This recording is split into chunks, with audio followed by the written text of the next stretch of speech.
나쁜 것을 인정을 하고 고치기 위한 교정이 빨리 될 수 있는 건데 전혀 없이 그냥 형식적으로 조사만 계속하고 시간만 지나가니까 가해자는 자기가 뭘 잘못했는지도 모르는 거고 남아 이렇게 괜히 들켜서 억울하다는 생각 갖게 있는 거고 피해자는 2차, 3차 계속 만나게 되고 오히려 협박당하게 되고 하니까 피해만 더 커지게 되는 거죠. 성폭력 범죄의 어린 가해자들 중에서 형사처벌을 받은 경우는 불과 10%도 되지 않았습니다. 물론 형사처벌만이 능사는 아니고 가해자 역시 우리 사회가 보호해야 할 청소년임에는 틀림이 없습니다.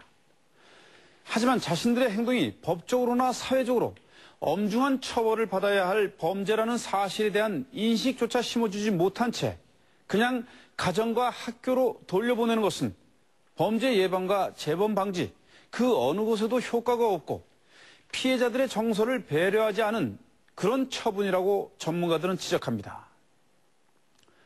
형사 책임 능력이 없는 12세에서 14세 미만의 촉법 소년과 아무런 법적 조치를 받지 않는 12세 미만의 소년 성범죄가 현재 30%를 크게 웃돌고 있습니다.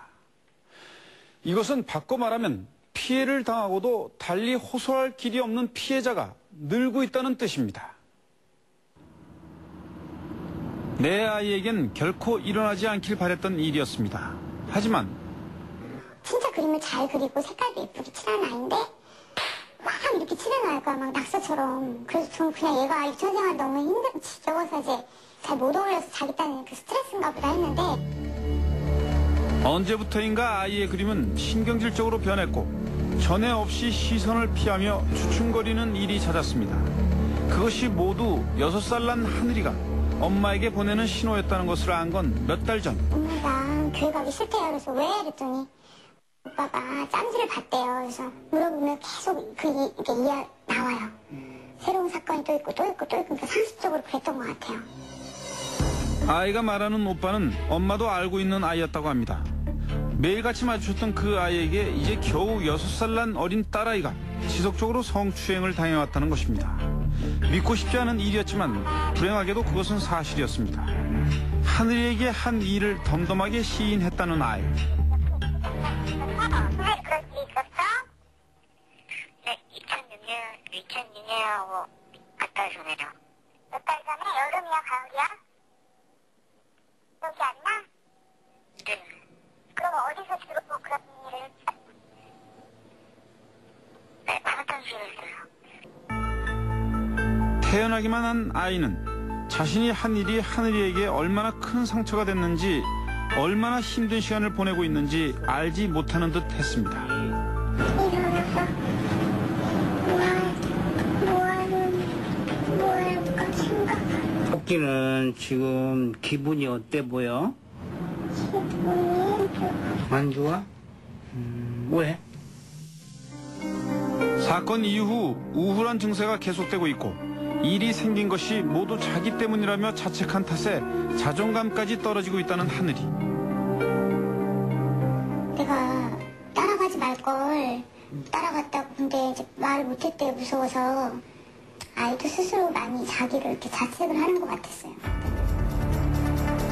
모두들 잊고 살라 했지만 어린 나이에 몹쓸 일을 당하고도 자신을 탓하며 힘들어하고 있는 하늘이에게 무엇이 잘못인지 제대로 알려주고 싶었다는 엄마는 많은 고민 끝에 상대 아이를 아동 강제 추행 혐의로 고소했다고 합니다. 그런데 며칠 지난 뒤에 경찰서에서 연락이 왔어요. 그러니까 미성년자라서 각하를 시켜야 된대요. 몇 살이요? 14살 중학교 2학년이요. 근데 생일이 한 달 정도 남았다고 하더라고요. 그러니까 한 달이 지나서 그 일이 발생을 했거나 한 번만이라도 뭐 그런 다시 뭐 차마 그런 일은 안 되지만 다시 성추행을 해서 그때 딱 발각이 됐거나 이랬으면 고소가 됐다 이거죠. 근데 한 달 전이라는 이유로 상대 아이가 법적 처벌을 할 수 있는 만 14세가 넘지 않은 촉법 소년인데다가 미성년자가 가해자인 성추행 사건은 고소를 해도 책임을 물을 만한 뾰족한 수가 없다고 했다는 것입니다. 자다가도 그냥 가서 이렇게 찔러버릴까 그런 생각을 한 적이 있어요. 아 그러면 안 되지 참아야지. 그러니까 너무 분노가 나서 정말 한번 길에서 만났으면 좋겠다 그런 생각을 진짜 한 적이 있어요. 간절하게 법이 아무런 해결을 못 해주니까. 촉법 소년은 죄의 경중에 따라 다양한 보호 처분을 받도록 되어 있지만 조사 단계에서 훈방되거나 보호자 보호 처분으로 끝나는 일이 많습니다. 성폭력인 경우에 아주 재질이 나쁘지 않다면, 그렇다면 대부분은 불구속 상태고 미성년자니까, 특히 14세가 안 된 경우에는 아예 처벌 대상 자체가 안 되기 때문에 전혀 뭐 그냥 사건 신고하더라도 끝나버리는 거거든요. 아, 이건 내가 정말 범죄자가 되는 거고 처벌을 받는 거라는 이제 그런 이제 사회적인 공감대가 형성이 돼야 되는 게 굉장히 중요하기 때문에 형사법 체계가 개입이 되는 것은 중요하다고 봅니다.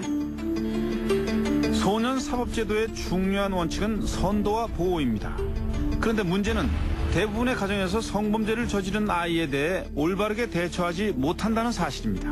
애들은 4학년, 2학년이었고 여자아이들은 그 집 아들은 중학교 1학년. 그러니까 작년에 그러니까 중학교 1학년이었는데 이 남자애가 이제 계속해서 큰 애를 수차례 추행은 많이 했고 1년이 넘도록 초등학교 4학년 여자아이를 수차례 강제 추행하고 성폭행까지 한 가해 아이는 14세 미만의 촉법 소년이었다고 합니다. 하지만 피해자 부모는 수차례 진정서를 제출하는 등 강력한 처벌을 원했고 결국 가해 아이는 2년간의 보호관찰 처분을 받고 집으로 돌아갔다고 합니다. 그런데 문제는 가해자 부모의 태도였습니다. 처음엔 잘못했다 했다가 그러니까 덮어만 주면 우리가 사죄하고 살겠다 했는데 결국은 고소를 하니까 어떻게 네가 애 인생을 망쳐놓고 걔 인생을 책임지겠냐 막 그렇게 나오니까 그런 상황을 애가 볼 거 아니에요. 그러니까 자기가 잘못했다는 것보다는